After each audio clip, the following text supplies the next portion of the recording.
ఎప్పుడైతే మనలో నెగిటివ్ పని చేస్తుంటో అప్పుడు మనకి డబ్బనేది నిలవదు. ఎప్పుడు మనము ఆలోచన చేస్తుంటామో డబ్బు నిలవట్లేదు, డబ్బు నిలవట్లేదు, డబ్బు నిలవట్లేదని పదే అదే విషయమే చెప్తూ ఉంటాం. కాబట్టి మనకు డబ్బు నిలబడదు. అలా కాకోకుండా మనకెందుకు డబ్బు నిలబడలేదు అనేది ఒకసారి మనము ఆలోచన చేసాము అంటే దాని యొక్క లూప్ హోల్ అనేది మనకి కనిపిస్తూ ఉంటుంది. ఎప్పుడైనా కానీ మనం సంపాదిస్తున్నది ఎంత, ఖర్చు పెడుతున్నది ఎంత ఒకసారి క్యాలిక్యులేషన్ చేసుకోవాలి. క్యాలిక్యులేషన్ చేసుకున్నాము అంటే మనం ఎక్కడ దుబారాగా ఖర్చు పెడుతున్నాము, ఎక్కడ పొదుపుగా వాడుతున్నాం అనేది మనకి తెలుస్తుంది. ఫర్ ఎగ్జాంపుల్, ఈ రోజు నేను ఒక 500 రూపాయల నోటు చేత్తో పట్టుకొని వచ్చాను అనుకో, పొద్దు నుంచి సాయంత్రానికి 500 రూపాయల నోట్ అనేది చక 2 నిమిషాల్లో అయిపోతుంది. అవునా కాదా? అదే నేను 500 రూపాయల నోట్ని నేను కాగితం తీసుకోకుండా ఇంట్లో నుంచి బయటకు వచ్చానంటే నాకేమన్నా అవసరం అయితే డబ్బు ఖర్చు పెట్టాలే కదా, అవునా కాదా? అవసరానికి మనం అంటూ డబ్బు తీసుకొని వెళ్ళాలి. ఎక్కడికి వెళ్ళినా తీసుకొని వెళ్ళాలి. అక్కడ మనము ఎంత వేస్ట్ ఖర్చు పెడుతున్నాము, ఎంత అవసరానికి ఖర్చు పెడుతున్నాం అనేది మనం ఆలోచన చేయాలి. ఫర్ ఎగ్జాంపుల్, ఒక 500 రూపాయల నోట్ నేను ఇంటి నుంచి తీసుకొచ్చినప్పుడు దాంట్లో నుంచి నేను ఒక 200 ఖర్చు పెట్టుకోవచ్చు, మిగిలిన 300 పొదుపు చేసుకోవచ్చు కదా. రోజుకలా 300 పొదుపు చేసినా కూడా మనకి ఒక నెలకు ఒక అమౌంట్ అంటూ వెనక పడుతుంది కదా. నేను ఇది ఎగ్జాంపుల్ 500 అంటున్నాను. 5 lakhs ఉండొచ్చు, 5000 ఉండొచ్చు, 10,000 కూడా ఉండొచ్చు.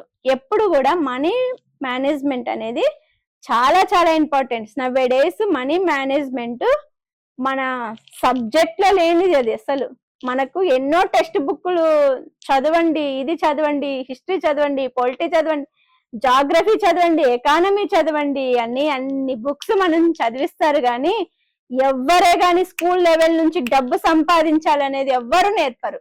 అట్లీస్ట్ టీచర్లు కాదు కదా, మనల్ని కన్న తల్లిదండ్రులు కూడా మనల్ని నేర్పించారు. అందుకే ఈ రోజు మనము బాధపడుతున్నాం. ఎందుకో తెలుసా? ప్రతి స్కూల్స్ లో కూడా ఒక సబ్జెక్ట్ మనీ గురించి ఉండాలి. ఎందుకో తెలుసా?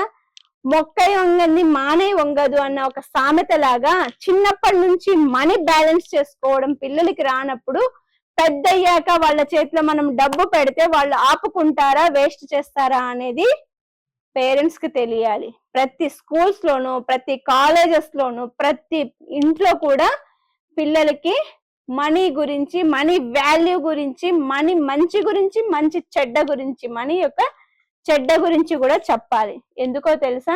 నవ్వే డేస్ డబ్బున్నోనికే మర్యాద ఇస్తారు, డబ్బు లేని వానికి ఎవ్వరు మర్యాద ఇవ్వరు. అవునా కదా? మనం ఎన్నో సినిమాల ద్వారా చూస్తాం. కో అంటే కోటి అని పాట కూడా ఉంది కదా. మనం కోరుకుంటే కొండ మీద కోతి కూడా కొనొచ్చు అని అంటారు కదా కదా. కింగ్ లాగా ఉన్నాడు, ఎందుకు వంగి వంగి దండాలు ఎందుకు పెడుతున్నారు అని వెంకటేష్ సాంగ్ ఒకటి ఉంది కదా. మరి ఆ కింగ్ ఎందుకు దండాలు పెడుతున్నాడు? ఆ డబ్బుని చూసి, పరపతిని చూసి, అతను దిగే కార్ని చూసి అతన్ని విలువిచ్చాడు కదా ఆ హోటల్ ఆయన. అంతేగాని ఆయనను చూసి కాదు కదా. ఇంత డబ్బుకు విలువ ఉంది అని తెలిసినప్పుడు మనం ఎందుకు డబ్బుని పొదుపు చేసుకోవట్లేదు? 500 తీసుకెళ్తే 500 ఖర్చు పెట్టేయాలా? ఒక 300 వెనక వేసుకోలేమా? మనము మన ఖర్చుల్ని తగ్గించుకోలేమా? ఎందుకు? రేపటి భవిష్యత్తు కోసమే కదా మన దగ్గర డబ్బు ఉండాల్సింది కదా. ఆ మనీ ప్లాన్ ఎక్కడైనా ఇంట్లో చూడండి, ఇద్దరు తల్లిదండ్రులు కొట్టుకుంటుంటారు, డబ్బు గురించే కొట్టుకుంటుంటారు ఏదైనా. కానీ ఏమ్మా అని అడిగితే గనుక నీకెందుకులే, లోపలికి పో, చదువుకోపో అని చెప్పేస్తారు. కానీ వాళ్ళకు కూడా చిన్నతనం నుంచే డబ్బు విలువ తెలియజేస్తే కనుక ఈ రోజు ఎంతో మంది పిల్లలు డబ్బులు ఎక్కువయ్యి చెడ్డ మార్గంలో ప్రవర్తిస్తున్నారు చూడు, వాళ్ళందరూ అప్పుడే సెట్ అయిపోయే వాళ్ళు అనేది నా అభిప్రాయం. ఎందుకో తెలుసా? డబ్బు ఎంత మంచిదో అంత చెడ్డది. మనీ మేనేజ్మెంట్ అనేది అందరికీ, ప్రతి ఒక్కరికి ఉండాల్సినటువంటి విషయం. మనం ఎంత సంపాదిస్తున్నామో అంతలోనే బతకాలి.